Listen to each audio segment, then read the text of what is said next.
Indice, la capacité à négocier. Si tu dis je veux un bonbon, d'accord, mais c'est le dernier, et que l'enfant arrête instantanément de pleurer pour prendre le bonbon avec un grand sourire, c'était sa stratégie. Son cerveau du haut était connecté, il a évalué l'offre, il a accepté. Dans une détresse, même si tu lui donnes ce bonbon qu'il réclame parfois dans la maison, il continuera de pleurer. Là, il se jette à terre. Et pourquoi? Parce que ce n'est plus une question de bonbon. Son système est tellement surchargé qu'il ne sait même plus ce qu'il voulait. Le déclencheur n'est plus le problème, c'est l'état émotionnel qui en est un. En 3, l'indice que je te donne est celui du corps. Le caprice est souvent vocal, mais le corps reste relativement contrôlé.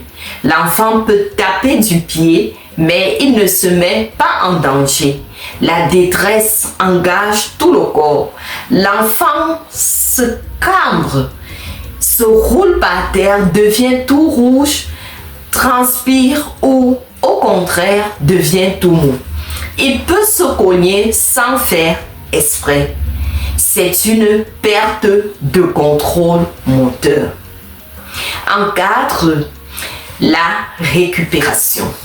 Une fois qu'il a obtenu gain de cause lors d'une simple envie ou manipulation, l'enfant passe à autre chose rapidement. Mais lors d'une crise de détresse, l'enfant est épuisé. Il peut avoir besoin de câlins, il peut s'endormir, il peut sangloter, trembler doucement pendant longtemps. C'est l'épuisement post-adrénaline. Si tu vois que ton enfant est parti, qu'il ne t'entend plus, qu'il est hors de contrôle, c'est la détresse. Et ça demande une réponse totalement différente de la fermeté ou du bonbon. Comment réagir avec bienveillance? Maintenant que tu sais identifier la détresse, que faire? Ton instinct parfois c'est de crier plus fort pour couvrir ses cris ou de l'isoler dans sa chambre. Va dans ta chambre, va te calmer. Mais rappelle-toi, son cerveau est déconnecté. L'isoler, c'est le laisser seul avec une alarme incendie terrifiante. C'est lui dire « Je ne t'aime que quand tu es facile à vivre ». La réponse, c'est la co-régulation. La co-régulation, c'est prêter ton système nerveux apaisé au sien qui est en chaos. C'est un transfert de calme. Imagine que tu es le Wi-Fi et qu'il n'a plus de réseau. Tu dois faire un partage de connexion avec ton enfant. Voici les étapes concrètes. Vérifie ton propre état, le masque à oxygène. Avant de faire quoi que ce soit, check-toi. Si tu es toi-même en train de bouillir, tu ne pourras pas l'aider.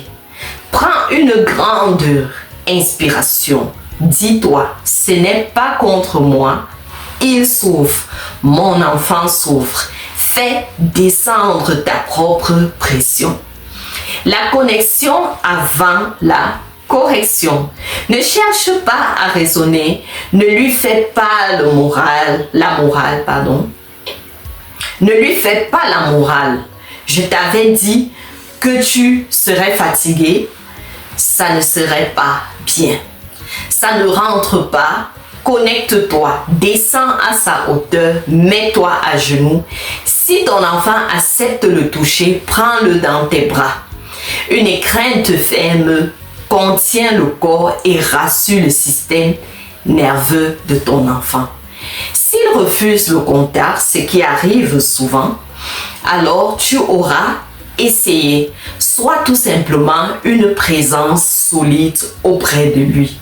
Nomme pour apaiser. Mets des mots sur son ressenti, pas sur son comportement. Au lieu de dire arrête de crier, dis tout simplement tu es tellement en colère. Je vois que c'est difficile pour toi. Tu voulais vraiment ce jouet. C'est dur quand on ne peut pas avoir ce qu'on veut. Le simple fait de se sentir compris fait baisser la tension de ton enfant. Tu valides son émotion sans forcément valider son comportement. L'accueil inconditionnel. Ton message silencieux doit être « Je suis là ». Je t'aime même quand tu as une crise. Tu es en sécurité avec moi et je ne bouderai plus. Tu es phare, parent. Les vagues tapent, mais le phare ne s'effondre pas. C'est épuisant, je sais. C'est pour ça que la bienveillance envers toi-même est primordiale. Tu n'y arriveras pas à chaque fois et c'est ok. L'important, c'est la réparation après coup. Et quand c'est vraiment une envie, qu'est-ce que tu dois faire? C'est la question que tu te poses. Maintenant, parlons de l'autre cas. Tu as analysé la situation et tu réalises que ce n'est pas une détresse profonde, mais une forte frustration. Parce que tu as dit non à la glace avant le dîner, par exemple. Bienveillance ne veut pas dire laxisme. Bienveillance ne veut pas dire oui à tout pour éviter les cris. Au concret, un enfant a besoin de cadres sécurisants. Si c'est une insatisfaction, reste donc ferme sur le cadre.